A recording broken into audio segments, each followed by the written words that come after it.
Leonardo DiCaprio. The name itself carries a certain weight, a specific gravity in the cosmos of celebrity. For more than 3 decades, he's been more than a movie star. He's been a permanent fixture in our cultural landscape, a constant presence on our screens and in our collective imagination. He's an icon whose career has not just mirrored, but actively defined a generation of cinema. We've watched him grow up, from the angelic-faced heartthrob who captured the world's adoration in the sweeping tragedy of Titanic to the grizzled, guttural, Oscar-winning survivor of The Revenant.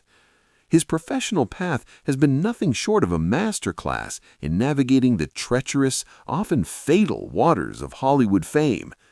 He is, by all accounts, a legend in his own time, a man who has meticulously and painstakingly curated an image of serious artistry, passionate and unwavering environmentalism, and an intensely, almost fiercely private personal life. But now, as he settles into his 50s, a new era is dawning, and with it, a series of events have begun to shake that carefully constructed image to its very foundation.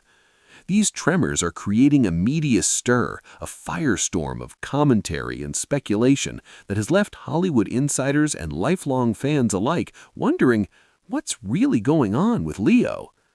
This isn't just another fleeting celebrity news cycle destined to be forgotten by next week. This feels different. This feels significant. We are witnessing in real time a fundamental recalibration of one of the world's most famous and enigmatic men. It's a compelling, multi-layered story of a long-running public joke that finally hit a nerve, a profound artistic commitment to telling a difficult and vital truth, and a surprisingly public romance that seems to openly defy the old, tired narratives that have defined him for years. This convergence of events isn't random. It's a perfect storm, a confluence of disparate elements that may be revealing a new chapter for DiCaprio, one that absolutely nobody saw coming. And as the dust begins to settle, it all hinges on one central burning question. After 3 decades spent living under the microscope of the global spotlight, who is Leonardo DiCaprio really? The answer, it seems, is far more complex, far more contradictory, and far more fascinating than we ever imagined. At 51, Leonardo DiCaprio is a Hollywood institution, a titan of the industry. Yet a handful of recent events have sent unexpected ripples through the bedrock of his public persona, leaving many to wonder if we're finally seeing a side of the actor we've never been allowed to see before. The deafening echo of a brutal public roast over his dating life is suddenly met with a profound, quiet dedication of his work on a historically vital film. And at the exact same time, his relationship with model Vittoria Ceretti directly challenges a years-long, almost mythical narrative about him. In this video, we're not just reporting on these events, we're connecting the dots between these pivotal moments and exploring why the entire conversation around Leonardo DiCaprio is so suddenly and dramatically shifting. Our story begins, as so many Hollywood tales do, under the glittering lights of the Golden Globes. The year was 2020. The air was thick with champagne, ambition, and the nervous energy that fills a room packed with the world's biggest stars. The host, holding court on stage, was the notoriously sharp-tongued Ricky Gervais, a man known for his take-no-prisoners approach to comedy, especially when aimed at the A-list. In that room, brimming with power and prestige, Gervais set his sights on Leonardo DiCaprio, who was in attendance for his critically acclaimed role in Quentin Tarantino's Once Upon a Time in Hollywood. But Gervais wasn't interested in the film's accolades or its cinematic prowess. He was interested in the one part of DiCaprio's life that has transcended mere celebrity gossip and become an enduring public fixation: his dating history. Once Upon a Time in Hollywood is nearly 3 hours long, Gervais began, a wicked gleam in his eye. The audience leaned in. Leonardo DiCaprio attended the premiere, and by the end, his date was too old for him. The room absolutely exploded. It was a chaotic symphony of shocked gasps, sharp intakes of breath, and loud, unrestrained laughter. The camera, as it always does in these moments, immediately found its target. It panned to DiCaprio, who was seen laughing, shaking his head with a look of good-humored resignation. In the world of public relations and crisis management, it was a masterful way to handle a public skewering. To laugh along is to own the joke, to neutralize its power. But the moment was far bigger than just one joke. It was the public coronation of a meme. That single line solidified a narrative that has followed him for more than a decade, the infamous 25 rule. This is the widely circulated and often meticulously charted observation that his romantic partners are rarely over the age of 25.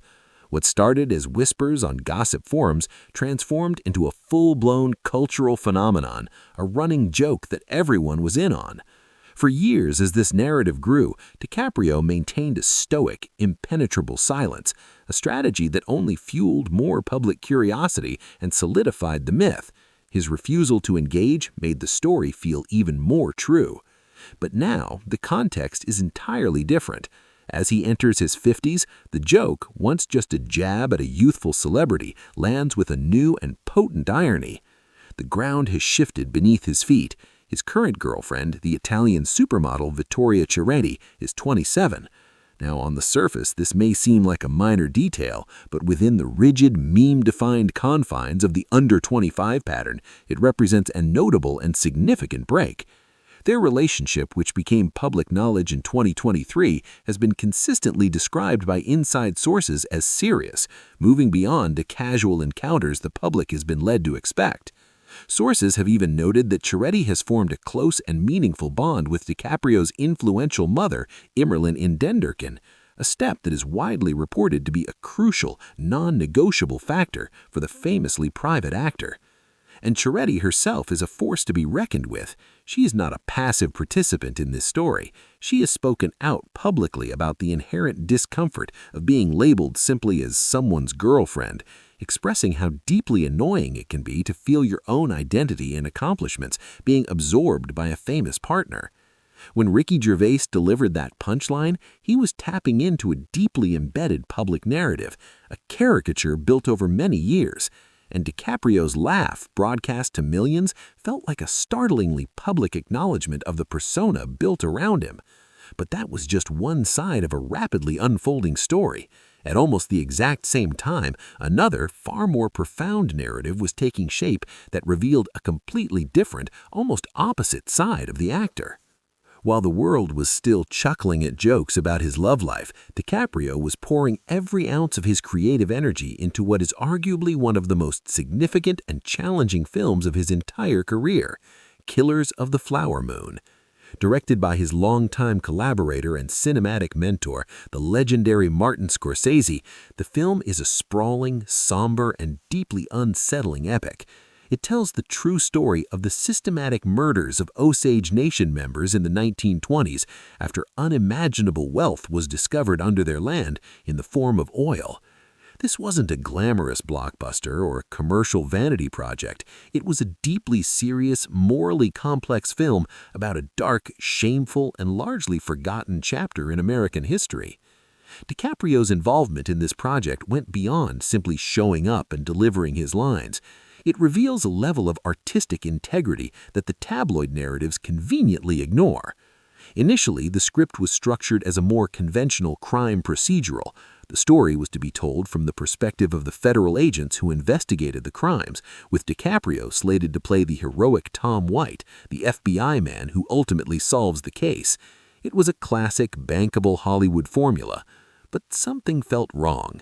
Both he and Scorsese came to feel that this approach, while commercially safer, missed the true, beating heart of the story. It marginalized the Osage people whose story it was supposed to be. So they made a brave and crucial decision to completely rewrite the script from the ground up.